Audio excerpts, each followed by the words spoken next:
This is going to be covering the major wars that the U.S. has been involved in this century. Uh, we started off with Woodrow Wilson getting us involved in World War One.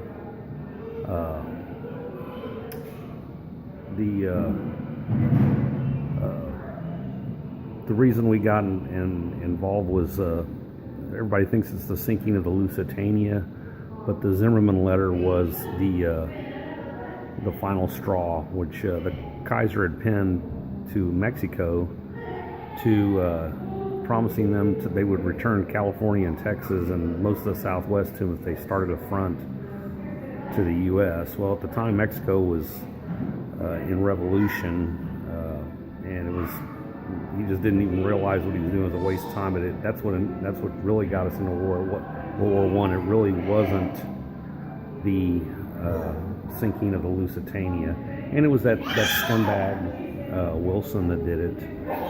One of the worst presidents of all time. He also got us on the Federal Reserve System, and he resegregated the military and civil service. So he was the first of the progressive Democrats. He also threw about 20 people in jail for 15 years for throwing anti-war pamphlets off of a building. And so he was a scumbag, one of the worst presidents we ever had. But anyway, he got us into World War One, which cost a whole lot of lives. If you look at the stats, now this isn't how many we lost, but World War One cost 17 million lives, and the cost was approximately $337 billion. Then we got World War II, another Democrat war. Roosevelt was tried to start as an isolationist, but it was all just a ruse. The Lend-Lease project was a pretext till we could get into the war. And Pearl Harbor, he let Pearl Harbor happen.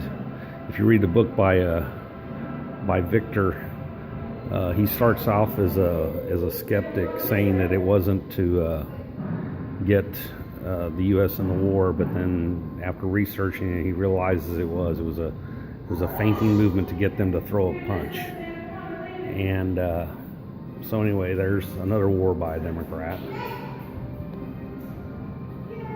Next, let's go to the Korean War, another war by a Democrat, Harry S. Truman.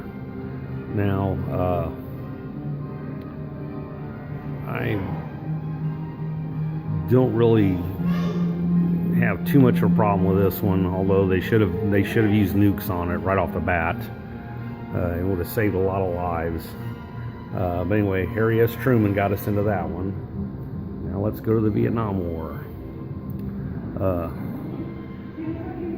Now, Kennedy initially got us into it.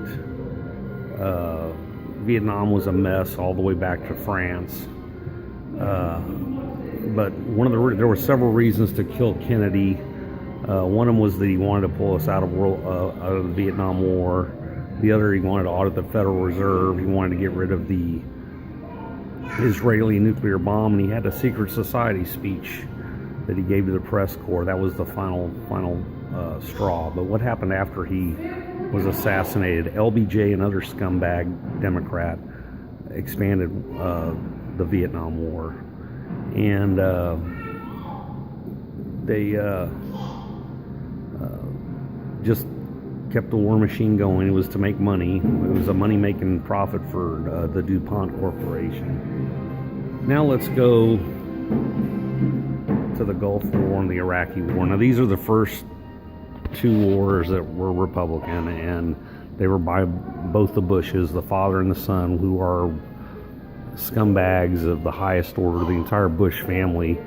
If you look back at George H.W.'s father, Prescott Bush, he was the Secretary of the Navy during World War II, and his family actually helped fund the German war machine with Bear, and there was an inquiry into the war crimes of it, but it was hushed. And then Barack Obama came out and said, "I'm gonna close Guantanamo Bay down. I'm going to stop all these wars. Well, what happened? He still, we were still in Iraq, still in Afghanistan. He started doing Predator drone strikes in Pakistan and Yemen, started bombing Yemen, and he also invaded and overthrew Libya. And if you'll remember, right after they killed Gaddafi, they asked Hillary Clinton, the very first thing she said was, "Oh, we put him on a Central Reserve Bank." And aren't they lucky? Now they're going to be charged interest rates. And one of the reasons why he was invaded, he started selling gold and, he started selling oil in euros. So I got that for Mr. Obama. He's a jerk. Worst president maybe of all time. He's right up there with Wilson. He doubled the federal debt, caused he could have healed what was left of racial tensions in the U.S., but every time somebody disagreed with him, all he did was saying, "Well, you're prejudiced. It's because I'm black." No, it's because you're a liberal idiot. Anyway, that's all I got.